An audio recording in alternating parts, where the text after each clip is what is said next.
Howdy folks, Jambareeqi here. The animation studio Illumination Entertainment have been criticised for being a minions factory who don't take many creative risks. However, are Illumination really that safe and clean when they include villains? Characters who are inherently dark and evil? To find out, I've made my own personal ranking of every single Illumination villain. I won't be counting Gru and the Grinch though. Yeah, they're technically villains, but they're the stars of their own films. And I'm wanting to rank just antagonists.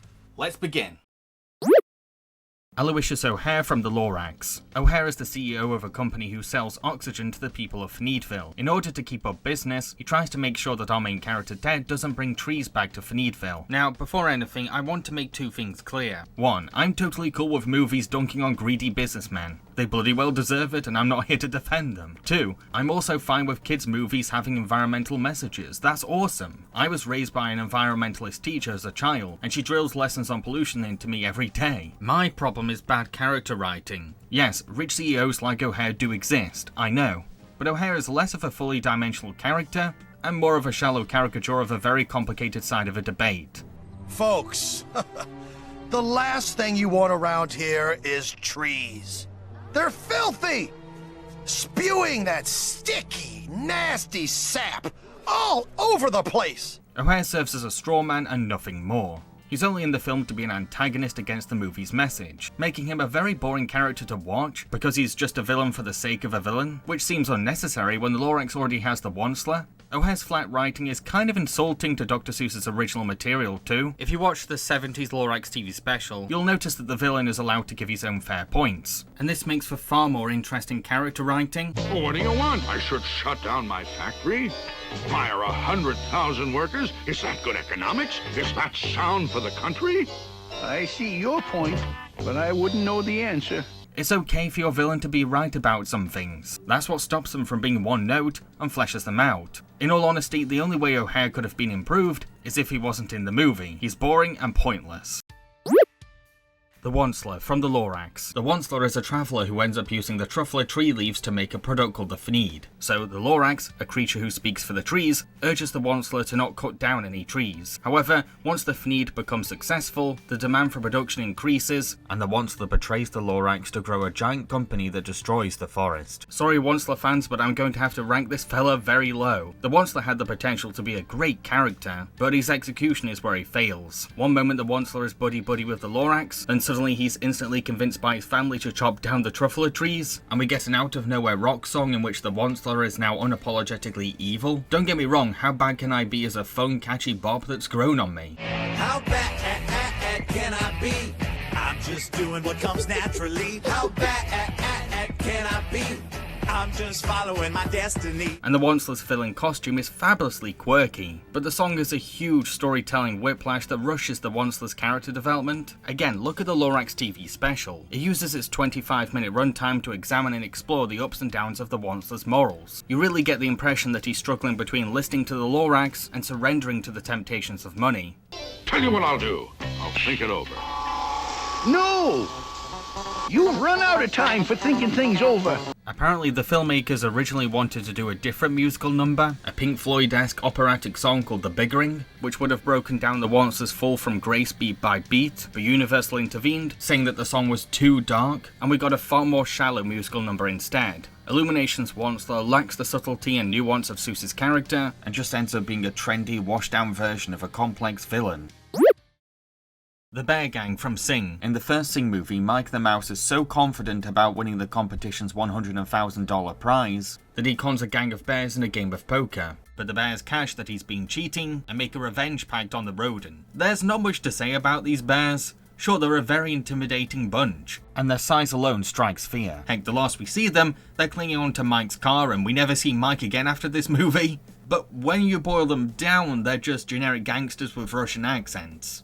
Where is my money? Okay. Oh, listen. I just maybe kind of spent it all. While they are the ones to expose the singing competition's prize as a sham, they don't have much to do with the movie's main plot, and most of their personal beef is with Mike, my least favourite character. I mean, I'm sure you're gonna get a lot of namby-pamby animals in here saying things like, oh, it's not winning, it's the taking part that counts. Yeah, not me, pal. I'm here to win. That prize, It's mine. Now sure, Mike is a talented singer and brings some much needed edge to the movie, showing that not all dreamers are nice people, but he's such a rude and unlikable character that I don't care if the bears eat him. When the hero up against your villains is a selfish, arrogant jerk, it's hard to root for their survival or hope that he'll outwit said villains. All in all, these bears do their jobs fine as imposing thugs in a Sing subplot, but they're rather forgettable.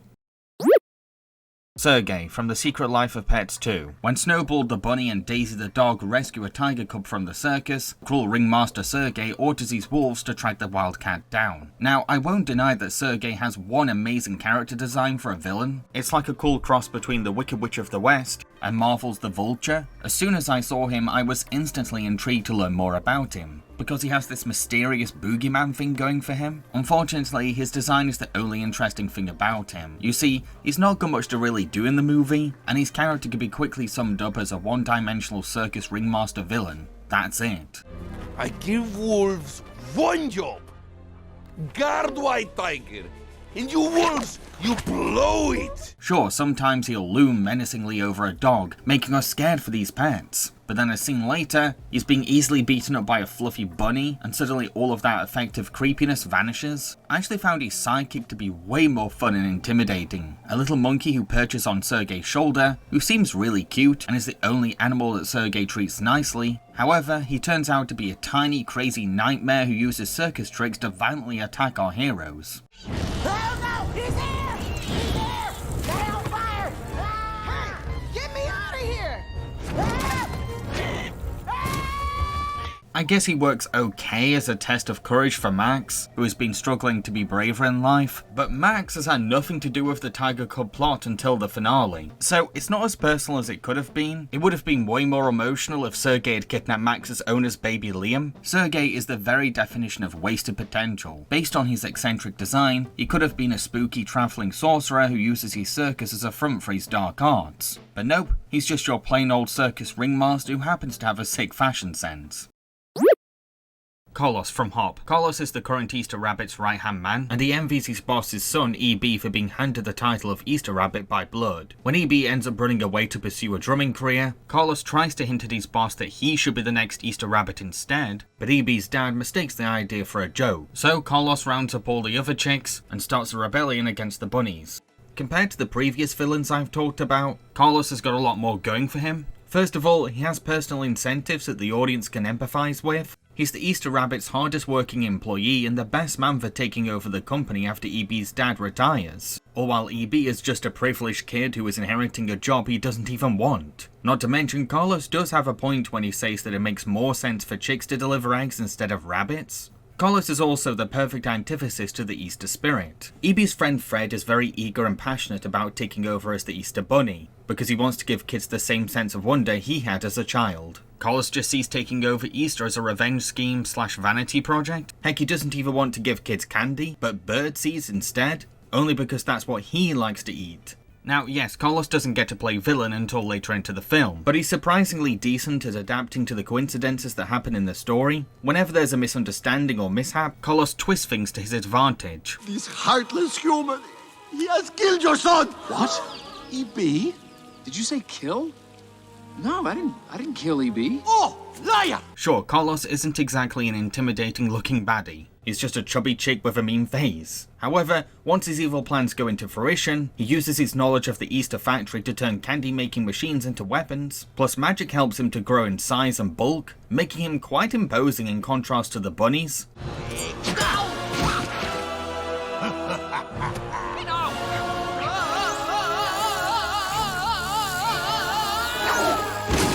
However, much like Sergey, the film doesn't do a very good job making things personal. Yeah, Carlos is taking over EB's dad's factory, and kidnapping his loved ones, I'll give the film that, but EB hasn't exactly been that invested in Easter tradition, and has only had one scene with Carlos when he was a kid. Fred is also supposed to be the antithetical opposition to Carlos, yet he doesn't meet Carlos until the climax, and is kind of randomly thrown into Carlos's takeover. What about a compromise, okay? Yeah, the bunny gets Easter one year and the chick gets it the next. Enough of the chitty-chatty! Carlos is certainly the best aspect of Hop, and Hank Azaria gives him a terrific egotistical voice, but I think he's let down by poor relationship building. I reckon the best way he could have been improved, from a narrative point of view, is when the Easter Rabbit sends the Pink Berets, a team of combat bunnies, to go find EB. Collar should have gone off to stop the Berets from finding EB. It would have given him more opportunities to interact with EB, Fred, and the human world. Miss Hattie from Despicable Me. Miss Hattie is a mean woman who runs an orphanage for girls, where Margot, Agnes and Edith are living. She treats her orphans like they're free labour slaves, and punishes them in a box of shame when they don't hit cookie selling quotas. I know this might sound weird, but Hattie is one of the more real Illumination villains. She's not some caricature, she's a businesswoman taking advantage of poor kids, the kind of criminal that exists in reality. There's something kind of creepy about her too. She's exploiting these parentless children, but talks to them with a motherly voice, dresses like an auntie, and puts on a cheery act. I think we can do a little better than that. Don't you? Yeah. We wouldn't want to spend the weekend in the box of shame, would we? No. What's extra disturbing is that she never faces consequences for what she does. I wouldn't say that she's the smartest Illumination villain though, because she's not exactly going to great lengths to hide her child abuse from visitors. I'm surprised she's gotten away with her crimes for this long. So, we're halfway through this video and I'd just like to remind folks to consider subscribing to my channel, and if you're already subscribed, don't forget to click the notification bell. Balthazar Brat from Despicable Me 3. Brat was once the biggest child star on television, but then puberty hit, and Hollywood stopped giving him work. In revenge for treating him as disposable, Brat plans to destroy Hollywood with a giant robot. Now, I'll admit that the 80s aesthetic has been oversaturating mainstream entertainment nowadays, but there's still something interesting about a washed-up 80s star basing his entire villain persona on the only time he's ever been happy. Instead of moving on with things, Brat has become intoxicated by the rose-tinted nostalgia of the 1980s, and let his anger towards Hollywood consume him. Despite all of his emotional baggage though, he's quite a skilled and confident criminal who owns his villain identity. Not only does he use his acting talent to put on effective disguises. Change of plans, girls. Instead of going home, eyebrows, ow. We're going to Hollywood! But all of his gadgets are weaponized 80s toys or trinkets.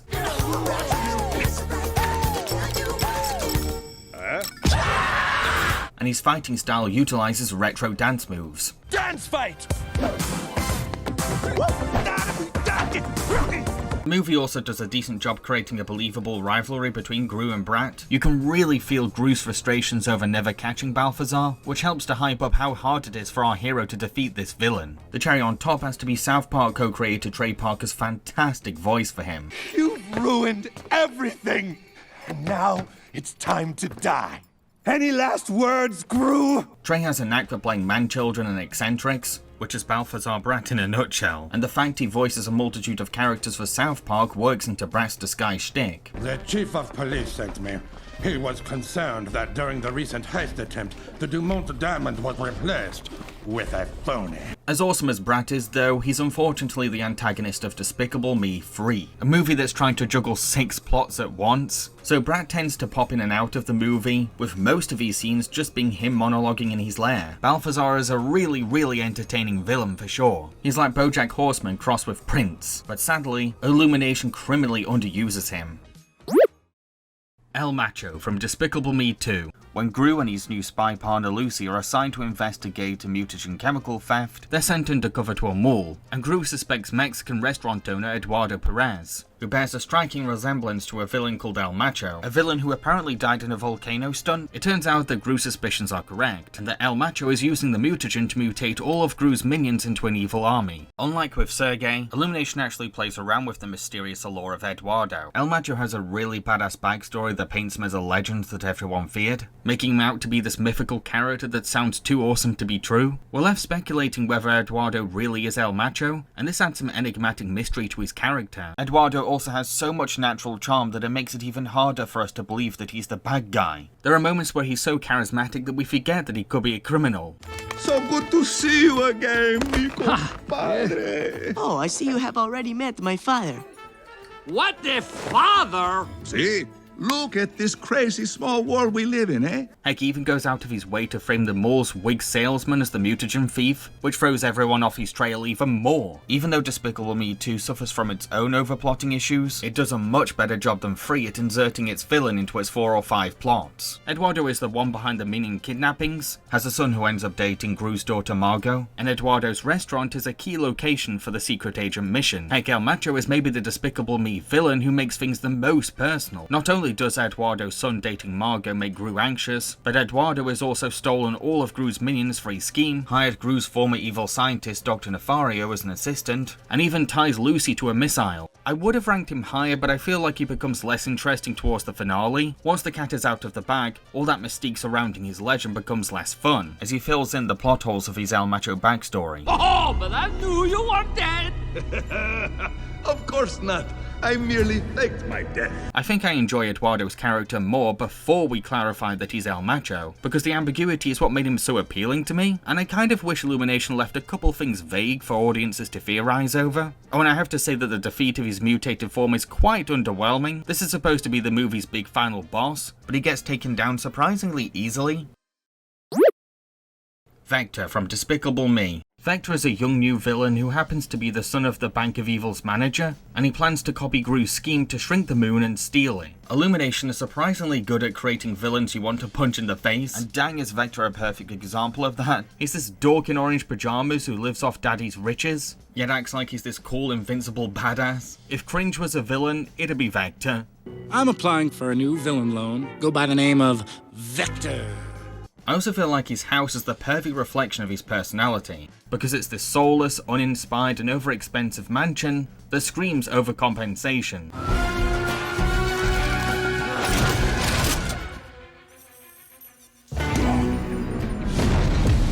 Gru is already the underdog of villains in this universe, because he's getting older and losing his touch. Then in comes this young privileged jerk to steal one of his rare good ideas. You can't help but root for Gru, even though he's planning something evil. Oh, and it's fun hearing Jason Segel, someone known for his wholesome good guy persona, voicing someone truly wretched and annoying. Don't worry. The moon is as good as ours. Vector was the perfect antagonist for Gru to face in this point of the Despicable Me saga. A rising villain bursting with energy, and an eagerness to replace Gru's generation, even if it means kidnapping the children who made his heart grow. Snowball from The Secret Life of Pets. Snowball is a bunny who leads an army of human-hating abandoned animals. He wants to start a revolution by taking down every human, and has a grudge against domestic pets for submitting to their owners. Snowball has this sad backstory of being a magician's rabbit who was thrown away after magic acts became old. Instead of finding a new owner, or a home in the wild, he became resentful towards humanity. He may be a fluffy little bunny, but his aggressive gutsiness has granted him leadership in this revolution. Snowball is such an intense rabbit that he can strike fear into his own predators. And it's this ballsy confidence that helps compensate for his cutesy appearance. What's the password? Password? Look at me!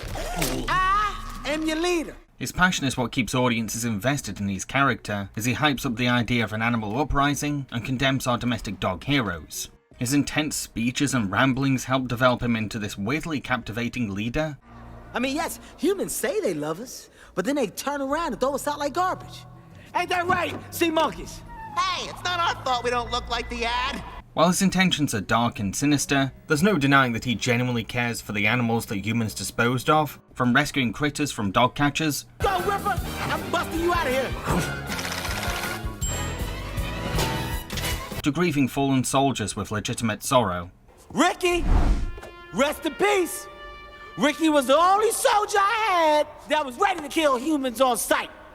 In a way, he's a hero in the making, and someone who wants to punch up at his oppressors. He is just going about his activism the wrong way, and letting his trauma push him down a dark path. His redemption comes when his friends are captured, and our hero Max joins forces with the bunny to rescue them, showing Snowball that domestic pets do care about homeless animals. Luckily, he meets a little girl, who immediately shows him love. And it's this human connection that helps him to heal. Thanks to this sweet kid's compassion and good timing, Snowball can become a better rabbit and let go of dangerous ideas. Scarlet Overkill from Minions. When the Minions go on an adventure to find a master, they end up becoming henchmen to the world's greatest villain, Scarlet Overkill, and she orders them to steal the Queen's crown for her. but Bob ends up becoming the King of England, which infuriates Scarlet. First of all, I freaking love Scarlet's design. She totally embodies 60s beauty, from her hip and groovy hairstyles to her red and black colour schemed clothes. Scarlet is one fashionable villain and she knows it. The creativity gets pushed even further by her husband's engineered tweaks to her dresses. So her frocks aren't just stylish, they're also weapons or gadgets. She gets to look fabulous while kicking ass and flying. Oh, no, you don't. At first, she seems like the perfect new mistress for the minions, because she's not just a world-renowned criminal, she also has a maternal side. However, her niceness turns out to be all passive aggression. They failed their mission. So the wolf huffed and puffed, and she blew them off the face of the earth! At her heart, she's an entitled woman who hasn't grown up yet. You see, as a child, she dreamed of being a princess, but the harsh reality of monarchy rule stopped that wish. And now she's relentlessly determined to break laws to become royalty, regardless of whether it's fair to tradition or what the English people want. Once Scarlet feels betrayed after Bob becomes king, she goes into insane revenge mode and can't let go of her grudge towards her henchmen. The closer we get to the finale, the more crazy and angry she becomes. What makes her extra intimidating is the fact that she's the most beloved baddie in all of villain culture, so she can easily sway the worst criminals in the world into doing her bidding.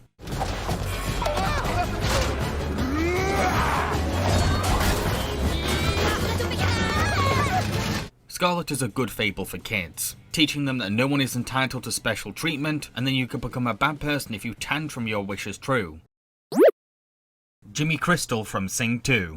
Jimmy is a super wealthy media mogul who agrees to greenlight Buster Moon's space musical at his personal theatre. However, Jimmy only said yes because Buster lied that the legendary singer Clay Calloway would take part. Out of every Illumination villain, Jimmy is the most intimidating. He's this suave and no-nonsense guy who doesn't have the patience to mess around. Whenever Buster does something to upset Jimmy and is called up to Mr. Crystal's office, the whole atmosphere goes cold, and the steel-cutting tension is deeply uncomfortable. Then once Jimmy lets his temper go, he becomes this ball of rage, made even scarier by his piercing blue eyes staring intently into Buster's soul, and sharp claws digging into the table. When Jimmy threatens to drop Buster from his balcony, a part of me actually believed that he would do it, because he's such an impulsive, bad-tempered and unhinged character. You really think I'd let a lowlife little amateur loser like you humiliate me? Please, please! You made me look bad. No, I didn't mean to. While Sing stars are very passionate about creative theatre, Jimmy just sees this space musical as another marketable venue for his fortune factory, because at the end of the day, Jimmy is a businessman first. He prides himself on presentation above anything, hence the luxurious designs of his buildings and the fine suit he wears. Interestingly, this vanity is also his weakness. He's so protective of his high reputation that he constantly fears ridicule or failure. Even when Buster asks Jimmy's daughter to switch roles in the sci-fi musical, Jimmy is more upset that Buster made the Crystal name look bad than the hurt feelings of his own child.